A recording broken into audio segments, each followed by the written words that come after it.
Kelsey. This is my channel, The Fancy Hat Lady Reads. I am wearing my Octoberish witch hat because today I'm doing another October-themed, vaguely Halloweenish video.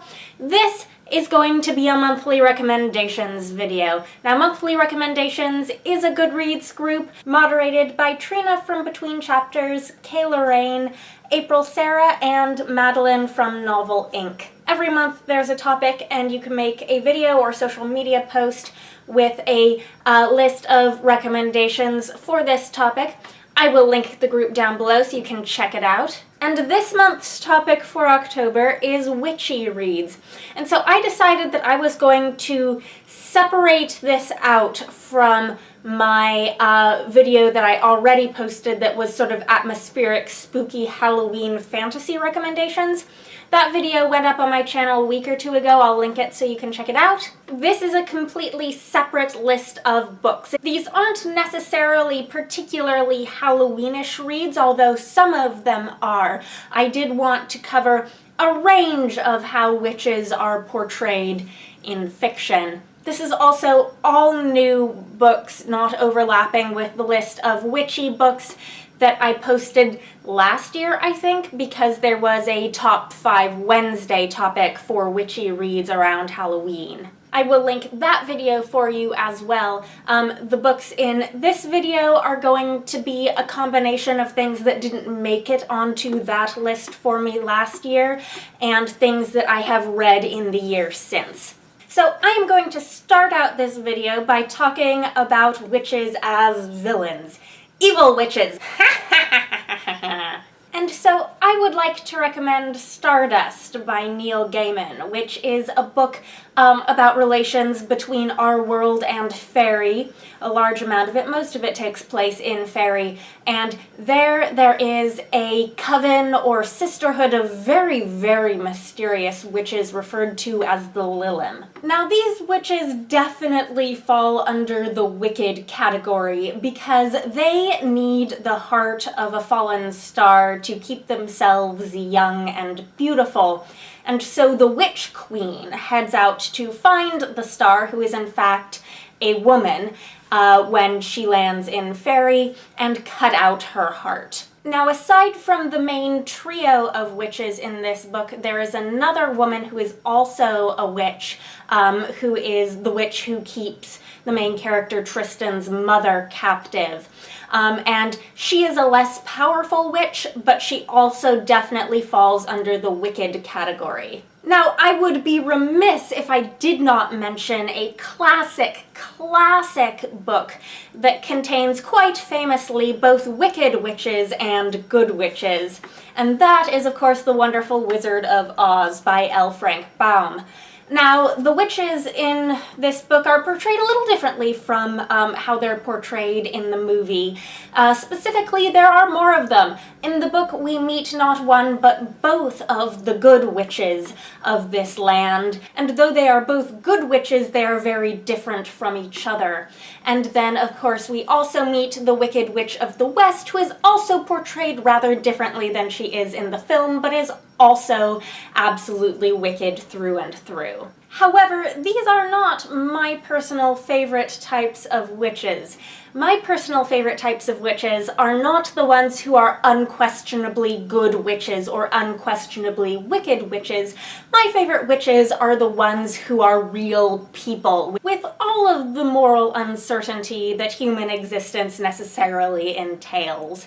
And so the rest of these books, for the most part, are going to fit within that broader category. Now, in last year's witchy recommendations video, I mentioned that Terry Pratchett's witches are my favorite witches, and that is still true, but I am not repeating recommendations in this year's video from last year's. So instead, I want to bring to your attention an author whose witches I think will appeal to readers who like Terry Pratchett's witches, and that is Ursula Vernon, aka T. Kingfisher. She writes under both names. And the book of hers that I would most firmly recommend specifically for the Halloween season is one of her middle grade novels, and that is Castle Hangnail. Now, I do own a hardcover copy of this, but it has gone mysteriously missing. I have no idea where my copy of this book has gotten off to, and I would definitely recommend this book for any young readers who like Terry Pratchett's Tiffany Aching books.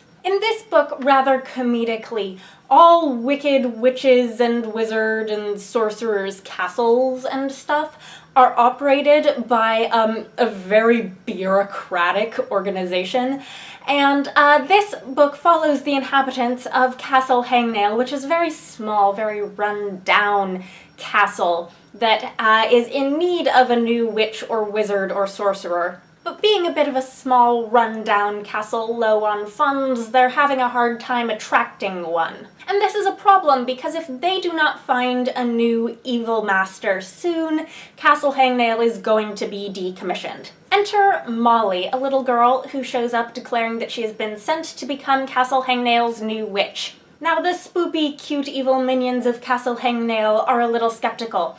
Molly does not seem like quite the evil master they are accustomed to. And though Molly is in fact not who she is claiming to be, she is the sort of precocious little girl who thinks that everything spooktacular about Castle Hangnail is the absolute greatest. And she is committed to this castle, and she may in fact be the witch that Castle Hangnail truly deserves. For those who are greater fans of Pratchett's adult witches, I would like to recommend several of the stories in Jackalope Wives and other stories by T. Kingfisher, who is also Ursula Vernon. There are stories in this collection that feature several magical women characters who are practical and formidable, and that is just my favorite type of witch. Specifically, the protagonists of the stories Razorback and Pocosin are referred to in the text as witches, and they are definitely both this sort of character.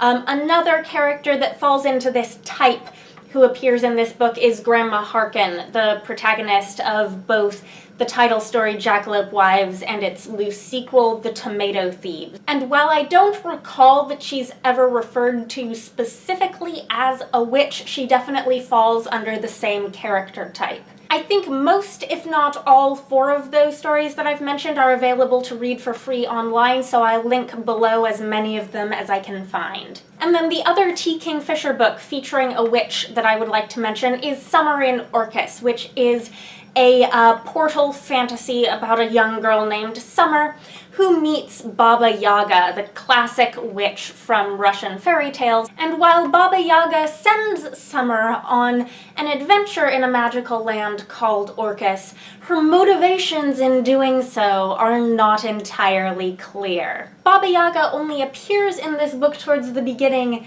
and towards the end, but I certainly enjoyed Vernon's take on this classic fairy tale stock character.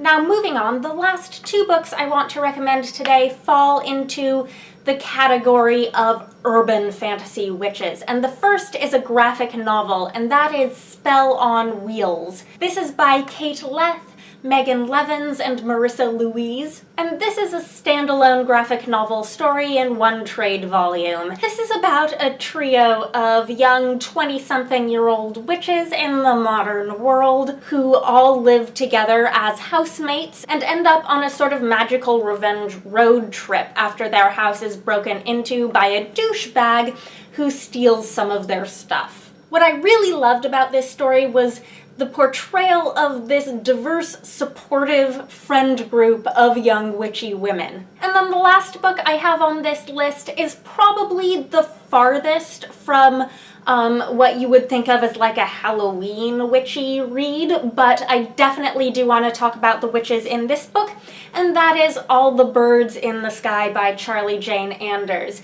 This has urban fantasy witches in it, but the book itself is also a near-future science fiction story, and it's the really quirky mashup of those 2 different SFF subgenres that really make this book unique, as well as the writing style that is just quirky and fun. But the one of the two protagonists in this book who is a witch is named Patricia, and we meet her in her youth as she discovers her magical powers, and then we meet up with her again as an adult after she's been away to the secret magical school Eltisley Maze and has been inducted into this secret society of witches, who are the people with magic in this world who keep their magic secret from the rest of the population. But while the idea of a secret society of witches is very cool and very classic, in this book it's also very dark, and in some ways the pressure that this secret magical society is putting on Patricia is not healthy for her. And over the course of this book, Patricia wrestles with the balance between what she's told by her mentors in the magical world and what she experiences in other realms of her life.